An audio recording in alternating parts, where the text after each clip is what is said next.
About a month ago, which just saying that already makes me a little, nervous that a month ago was Vacation Bible School, which means that summer is flying by and time needs to slow down just a little bit. But about a month ago was Vacation Bible School, believe it or not. And during that week, one of the lessons that we were teaching to the students was this scripture passage that Trevor has already read for us this morning, of Jesus walking on the water and encountering Jesus on the water. That morning, before the 4th and 5th grade students made their way upstairs to hear this story and this encounter of Jesus walking on the water, as we often do during Vacation Bible School on Wednesday of Vacation Bible School, Carrie Beth gets to share the message of the gospel with the students gathered there, the 4th and 5th graders, telling them about what it means to be a Christ follower, what it means to be a Christian. And during that time, the students are presented an opportunity to respond to that message, whether they would like to learn more about what it means to follow Jesus, what it means to be a Christian, or if they still just need a little bit more time to think it over and to think through what that commitment and relationship might mean. So immediately following that time together in the fellowship hall, we make our way upstairs with the 4th and 5th grade students, and I was teaching the 5th graders that week. And as we got into our room, I wanted to talk a little bit and unpack what Carrie Beth had been talking to them about and unpack a little bit of the scripture as well. So I asked a simple question. I said, when you heard what Miss Carrie Beth had to say about what it means to follow Jesus, and when you hear this story of Jesus walking on the water, what stands out to you? What catches your attention? Almost immediately, everyone's attention jumped to, I bet it was awesome to walk on water. The whole message of the gospel apparently got thrown out somewhere because all they were focused on was how great it was to walk on water and how cool the story was in the Gospel of Matthew. And so I just asked a quick follow-up question. I said, well, if you were a disciple, would you have gotten out of the boat like Peter did to walk on the water with Jesus? And everyone sat there for a minute, eyes kind of darted around the room. And then finally one student said, no, probably not. I thought, okay, that's pretty honest. So I asked a follow-up question. Well, what would keep you from getting out of the boat? Why wouldn't you get out of the boat? Some of the students looked at each other. One kind of piped up and said, well, it said it was really windy and really wavy. I don't know if I want to get out. And then one student who had the most bravery that I've seen out of a 5th grader said this.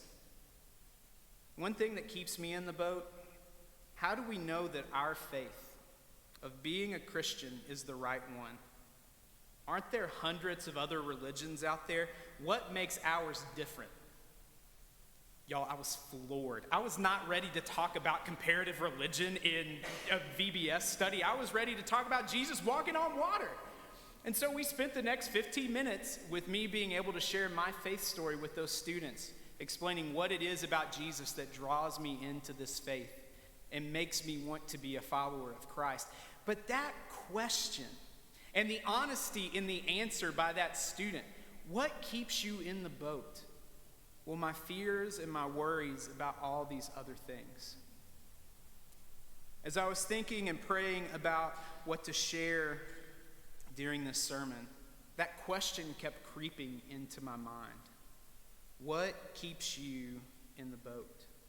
Now, I will go on ahead and let you know we're not going to have a sermon on comparative religions. We're not going down that rabbit hole. We won't chase that rabbit today. However, I think that question of what keeps us in the boat is super important for where we are as a congregation and even outside of these walls where we might be in our walks with the Lord.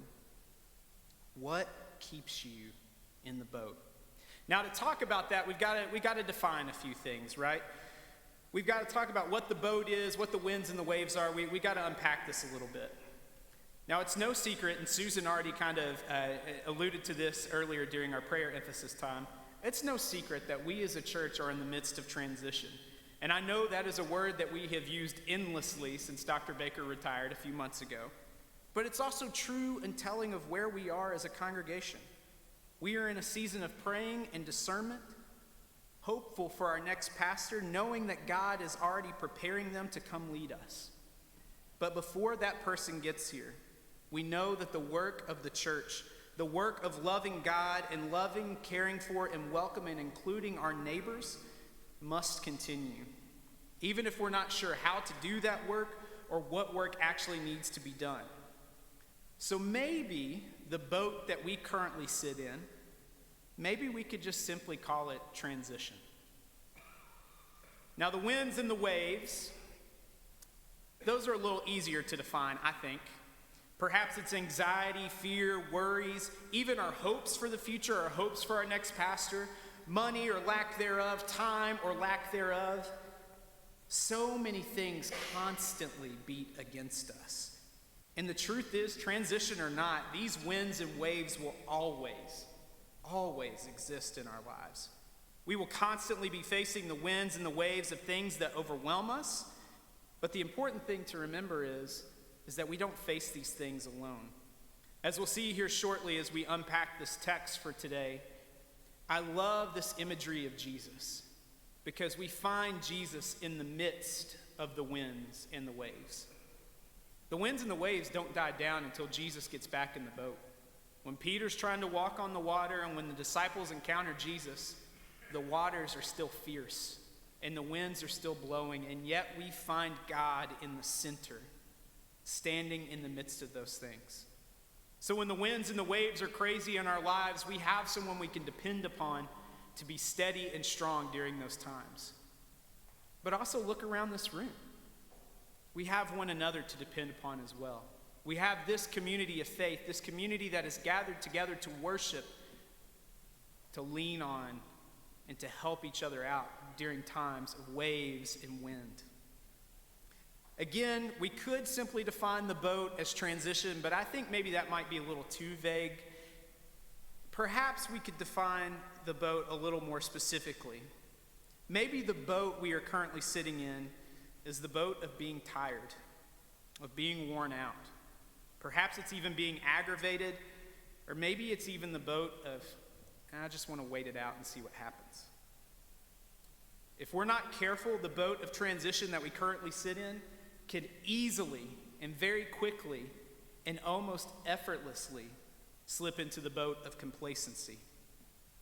Now, the disciples, as we encounter them in this scripture, they're quite familiar with this boat of ours, this boat of transition slipping quickly into complacency. I love how we encounter the disciples in this passage. The disciples are out in the middle of the lake, stranded it seems, a little nervous about the winds and the waves that are coming against them. And I think about their context. They have been called away from their jobs, their families, their hopes and dreams, and everything that was comforting to them. And they did all this to follow Jesus, this radical and progressive leader who was constantly getting in trouble with the people the disciples looked up to the most, the religious leaders of their day. At every turn, things were not going the way they thought they would. And then they witnessed miracle after miracle after miracle. And they told all these people about who Jesus was and the importance of following him. And yet here we are in this text on the boat with the disciples, and we find them worn out, aggravated, and really not sure who or what Jesus is. Now, I love Matthew's account of this story, like Miss Carrie Beth was saying earlier during the children's sermon. I love this account of the story because it happens immediately after one of the biggest miracles that Jesus performs in the New Testament. The disciples, immediately after the feeding of the 5,000, find themselves in the midst of this story, sitting out in the middle of the lake with the winds and the waves beating against them. Y'all, they had spent all day looking for food to feed all these people that had gathered to hear Jesus speak. And I love that story a little bit too, because the disciples were kind of getting on Jesus' nerves just a little bit in that story if you really read it closely. Constantly as Jesus is teaching, trying to show who he is to these people gathered together, the disciples come to Jesus often and say, hey, we don't have any food to feed these people. It's getting late in the day. We need to feed them. And there's no like Burger King or Taco Bell or McDonald's to go get something in town and come back and bring it back. And even if there were, we don't have the money for that. We don't have the money to feed these people. And Jesus constantly tells them, why don't you go see what's out there? Why don't you see what we have? And we all know that story that the little boy gives up his lunch, the 2 fishes and the 5 loaves of bread, and Jesus blesses it. And here we have this miracle of the feeding of all of these people. And immediately after that, the disciples are left on their own to go away for a moment, perhaps to find a moment of peace and solitude, and yet we find them confused and not sure about who they are or what Jesus is. They had spent all day with Jesus, and yet they had already lost sight of who he was in the midst of the storm. Now, I also love this account because there's a quick little verse that we need to unpack just a little bit, I think, too. Jesus sends the disciples ahead of himself so that he can go have a moment of rest. He spent all day with all these people teaching and doing all these wonderful things. Jesus needed a moment of rest. And I think that's an important thing for us in this congregation to hear today. That when life gets crazy and hectic and busy and our schedules are all sorts of out of control, it's important for us to stop and to take a break and to rest.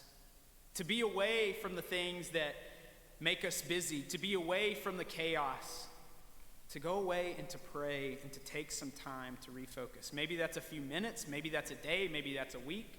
Whatever it looks like for you, Jesus shows us and tells us to not be ashamed to take time off and to take care of ourselves. And I think as he does this, as he goes away to the mountain to pray, I think he's also doing this with the disciples, giving them an opportunity to be away from him. Y'all go on ahead of me. I'll catch up with you.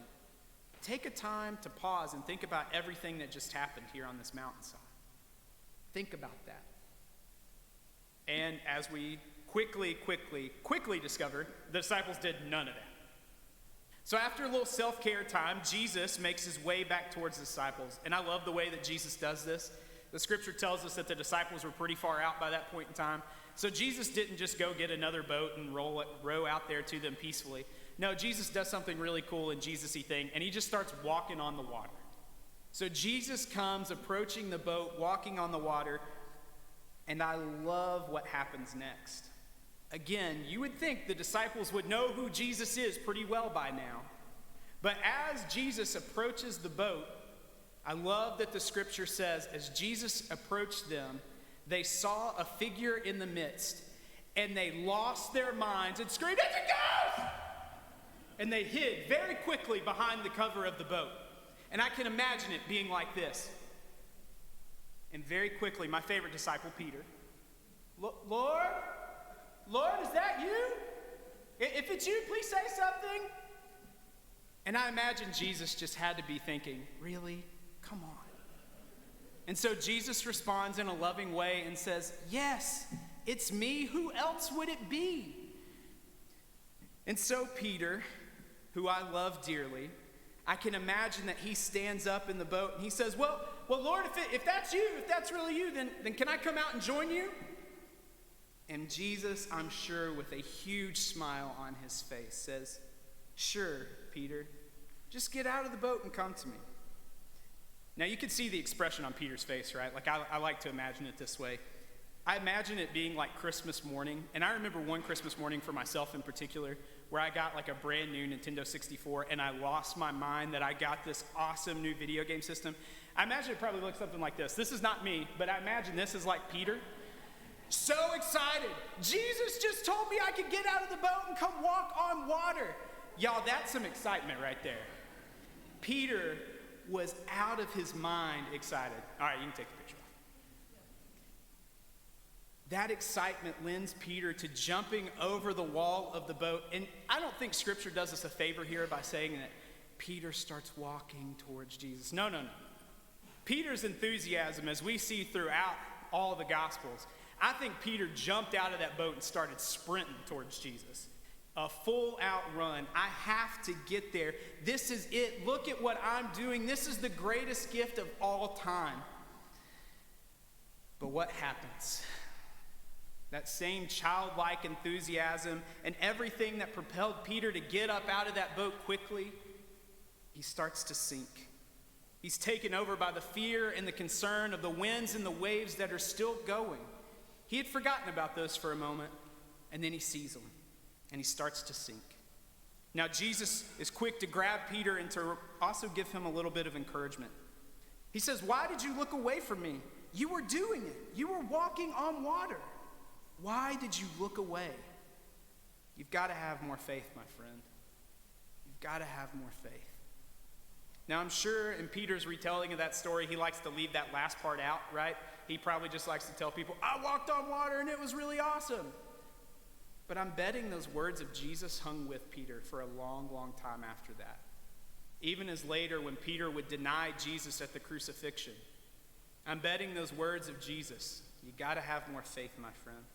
You got to have more faith," lingered in the back of his mind as he once again took his eyes off Jesus. Now, I think this story shows us a little bit about who Jesus is for us and who Jesus was for the disciples. As we've already looked at, and I think this point is worth bringing up twice, Jesus teaches us that we've got to take care of ourselves. We cannot be the people God is calling us to be if we are constantly burned out, tired, overworked, stressed, or whatever else may overwhelm us. We have to take time to take care of ourselves so we can answer God's calling for our lives. We have to take better care of ourselves so we can better love God and love those around us.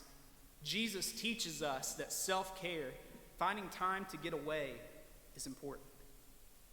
Jesus also shows us that the winds and the waves that come in our lives, they don't stop just because we decide to follow him. As the disciples were worried about the winds and the waves that were beating against the boat, Jesus calmly approached them. But again, I love this imagery. The winds and the waves and the craziness that was happening around them didn't stop while Jesus was standing out there. Again, Scripture tells us that the winds and the waves don't die down until Jesus gets back in the boat with the disciples. So we find Jesus standing in the midst of these things. So whatever your winds and waves are in your life, if it's fears, worries, doubts, concerns, the loss of a loved one, anxiety, depression, whatever it may be, these things are real, and it's important to name them. But it's also important to say that God stands with us in the midst of those things. God is not outside waiting for the storm to pass and waiting for us to get it all together to come follow him. No, God is in the midst with us, standing firm in the midst of the winds and the waves in our lives. And I think it's also important to note that as Jesus stands with us during those times, that self-care piece is also important, to seek help outside of ourselves, to seek counseling, to seek others who can talk with us and help us through these areas and things in our lives that so overwhelm us. And I think Jesus is calling us to get out of the boat. And this is the one I don't like because I like the safety of the boat, right? But Jesus is calling us to get out of the boat. Much like Peter, Jesus is hoping we will all respond with that same childlike enthusiasm. If that's you, Lord, if that's really you, call me to come to you. In Jesus' response, that same call is extended to all of us. Come, get out of the boat, and step into the messy, wavy, windy waters and follow me. And as Peter found out, and as we too will find out if we're willing to get out of that boat and follow Jesus, there's great risk and even greater vulnerability in answering that call. So what in the world does this story mean for us today? What are the things we can take away from this miracle of walking on water? First, I think we have to admit to ourselves that we are in the boat. It's not the place we want to be, but we're in the boat, sitting in the middle of those waters, watching the winds and the waves come through. We're sitting in the boat of transition, and the slip to complacency can be quick and almost effortless if we're not careful. We have to be honest with ourselves during this time of transition. Yes, the church, and not just our church, church in general, is changing. But that doesn't have to be a bad thing. Yes, we are waiting expectantly for our next pastor, but that doesn't mean we sit it out and wait. Yes, the work that we have to do is difficult. It's not easy to follow Jesus and speak words of affirmation and love in our world that is divided by words of hate and a constant them versus us mentality. We cannot rest in the boat of transition. There are too many things at stake and so many things that could creep in and undo the wonderful work that God has called us to do. So the first takeaway, or the first question that we need to ask ourselves, are we ready to get out of the boat and do this wonderful and hard and great work that God has called us to do? Second, we cannot allow ourselves to be overcome by the winds and the waves that are constantly beating against us. Certainly we have things in our own lives that bear against us, that weigh upon us. But what are the winds and the waves here in our church family? Now we know from a couple of our congregational assessments that we've done over the past few months that there's quite a bit of fear and anxiety sitting out and amongst our congregation. A couple of weeks ago, while we had our students over at Passport Camp in Greensboro, the theme for this summer was Fear Less. And we talked about what it means to conquer our fears and find ways to overcome the things that so overwhelm us. And one of the ways in which we talked about overcoming our fears was by naming them and by being honest with the things that overwhelm us. So perhaps that's what we need to do. Yes, there is anxiety and there is concern over the future of our church. But what are we doing as a church family to be the non-anxious presence in conversations about our future? What are we doing to take language of fear and concern out of our conversations with friends and family about the future of our church? We cannot buy into the easy space of being anxious and fearful. God is calling us to speak a hopeful and less anxious language. To speak with hopeful words will take practice, because I think in some ways it's much easier to speak fearful and doubtful words because it feels safer. And what I mean by that is, if I speak those fears and doubts about the future of the church, and not just Calvary, just the church in general, if I speak those fears and doubts into existence and then they don't happen, well, dodge that one. But if I speak my hopes and my dreams into existence, and they don't necessarily happen the way I hope they do, and maybe they happen in a much greater and better way than I could have ever hoped or dreamed, that feels like a loss. But this is still the vulnerable work that God is calling us to do, to speak hopeful words and not anxious ones. We must speak and pray hopefully, knowing that the God who has called us to this point will be the same God to walk with us through this time of transition. Lastly, we must stop and listen to the voice of God, calling each of us to come and get out of the boat and get into these messy waters. The work ahead of us is not easy, but there's great work to be done, and we need everyone to be involved and to be a part of that work. So let's be practical. What does that look like?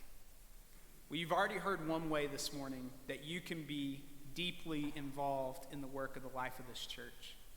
As our pastor search team has been formed and put together, you can commit to praying for them daily. I encourage you to take that sticker home and find a great place for it to put somewhere that you will remember to pray for our search team as they seek God's calling for our next pastor to lead us here at Calvary.